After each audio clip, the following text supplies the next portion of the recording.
알렙루야, 안녕하세요. 전 알렙TV의 알렙 목사입니다.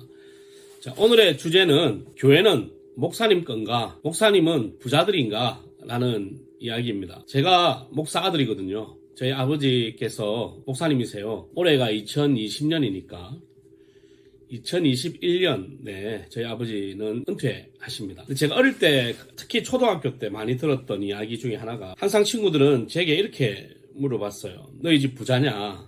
얼마나 부자냐? 저기 있는 네가 다니는 교회 다 너희 거 아니냐? 근데 그때만 해도 저희 아버지가 부목사님이셨단 말이에요.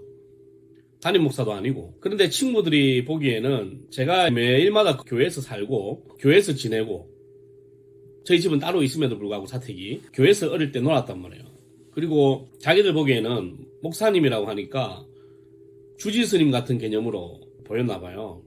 그래서 이 건물 자체, 그리고 매주 들어오는 헌금, 이게 다 이제 목사님한테 간다라고 생각을 하더라고요. 그래서 아니라고 이야기를 했지만 친구들이 잘 믿지 않았습니다. 아마 이렇게 생각하시는 불신자들이 많이 있을 거예요. 아마 초신자들도 많이 있을 거고, 제가 그 교회의 재정 구조라든지 이런 것은 천천히 디테일하게 설명을 해 드리겠습니다. 우선 이 교회는 목사님 게 아니에요. 다음에 이제 또 오해하실 분이 있을 수 있어요. 왜냐하면 부동산을 명의를 떼보면 목사님 이름으로 되어 있거나 장로님 이름으로 되어 있는 경우가 있거든요. 그런 경우는 제가 다음에 또 다시 이야기 드리는데, 그게 목사님 게 아니에요. 목사님은 월급을 받는 사람들입니다.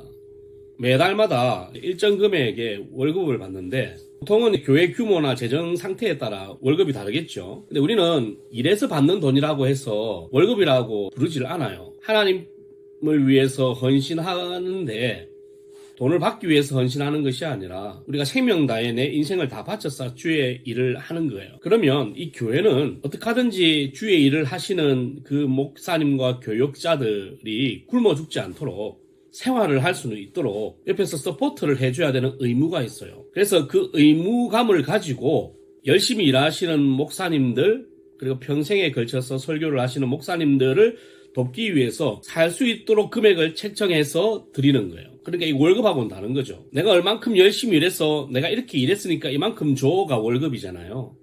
근데 그게 아니라, 우리는 그것을 바라는 것이 아니라 평생 그냥 하나님 영광 위해서 달려가는데, 그 목사님이 속해 있는 교회는 그 목사님이 굶어 죽지 않도록, 그리고 일정하게 생활을 할 수 있도록 도와줘야 하는 의무가 있다는 거예요. 그러면 그 의무는 이 교회에서 책정을 해서 이 교회에서 그분에게 드리는 거예요. 그래서 그것은 사례라고 합니다. 월급이라고 하지 않아요. 목사님은 사례를 받고 사는 사람들이다. 그러니까 교회에서 그것을 결정을 한다. 교회마다 그 사례는 달라요. 돈이 없는 교회는 작을 것이고 돈이 많은 교회는 조금 많겠죠. 교회가 목사님께 아니다는 것, 그리고 목사님은 사례를 받고 사시는 분이다. 목사님은 경력이 이렇게 인정이 되기도 하지만 그것이 사례로 표현되지는 않아요. 예를 들면 목사 생활을 한 10년 하셨어요. 근데 이 10년 하신 분이 작은 교회 가면 이 10년치의 경력을 인정받아서 월급이나 사례가 책정이 되는 건 아니라고 말했지만, 이거 월급 개념이 아니기 때문에 그냥 이쪽 교회에서 드릴 수 있을 만큼 자기들이 책정을 해서 드리는 것이다. 우리는 주는 대로 받는 거다 라는 거죠. 워낙 악한 성도들이 좀 있어가지고요, 목사님들을 굶어 죽이게 하는 사람들도 있다고 들었어요. 그래서 그것을 어느 정도 기본적으로도 생활할 수 있는 최소한의 금액 이런 것도 설정해 놓는 곳도 있다라고 들었습니다. 결론은 뭐냐면 목사님도 사례받고 산다. 그리고 교회는 목사님께 아니다. 재정 돌아가는 것, 세금을 내는 것, 이런 것들은 자세하게 차근차근 제가 말씀을 드리겠습니다. 자, 그 다음에 목사님들은요 4대 보험을 들지 않아요. 왜냐하면 교회에서 그 4대 보험을 들어줄 만한 여건이 잘 안 됩니다. 그래서 담임 목사님은 4대 보험이 보통 들어가는데, 그것도 큰 교회에서 그렇죠. 저희들 같이 작은 교회 같은 경우는 보험을 들을 수가 없어요. 보험을 들면 돈이 너무 많이 드니까. 보통 큰 교회라고 하는 아주 큰 교회들은요 담임 목사님만 4대 보험이 들고, 그 밑에 있는 목사님들은 4대 보험을 못 들어요.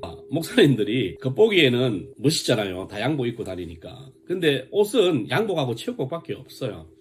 다른 옷은 입을 시간이 없으니까. 그러니까 허우대도 멀쩡하고 깔끔하고 그렇지만 실제로는 이제 월급 받고 사는 사람, 사례 받고 사는 사람들이고, 그 사례는 요즘 우리나라에서 책정하는 최저임금입니까? 예, 거기에 못 미치는 분들이 거의 대반수다. 그 다음에 교회는 목사님께 아니고 목사님들은 부자가 아니다. 그리고 목사님들 개인적인 차가 있을 수는 있는데 교회에서 타고 다니는 봉고는 목사님께 아니다. 그러니까 교회 재산은 목사님 재산이 아니다. 아, 우리 목사님 진짜 부자겠다. 이 큰 건물 가지고 있거나 아니면 이 땅을 가지고 있으면 진짜 부자고 저 많은 차들을 자기 명의로 되어 있으니까 얼마나 부자겠냐.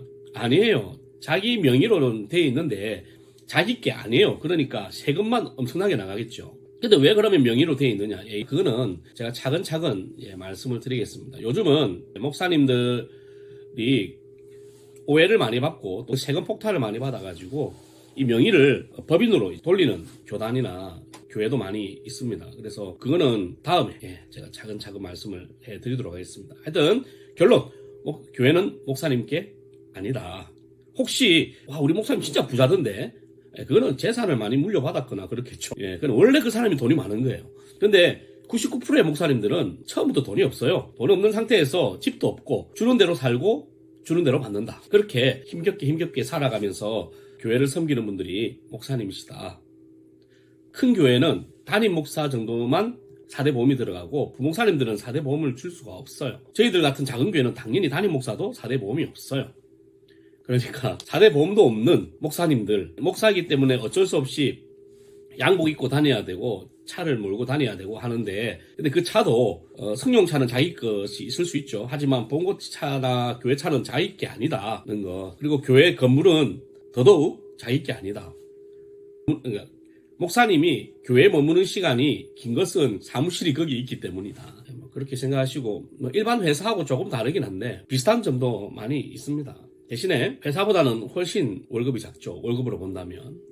그냥 생긴 것만 돈 많아 보이게 생긴 거다라는 걸 기억하시고, 목사님에 대한 오해 안 가지셨으면 좋겠습니다. 아마 이런 것 때문에 세금 문제 가지고 오해하시는 분들이 많은데, 여러분 조만간에 제가 세금 완벽하게 다 알려드리겠습니다. 목사님들이 세금 안 내는 게 아니에요. 세금을 다 내고 왔었어요. 세금 문제는 다음에 제가 한번 알려드리겠습니다. 오해하지 마십시오. 교회는 목사님께 아닙니다. 할렐루야.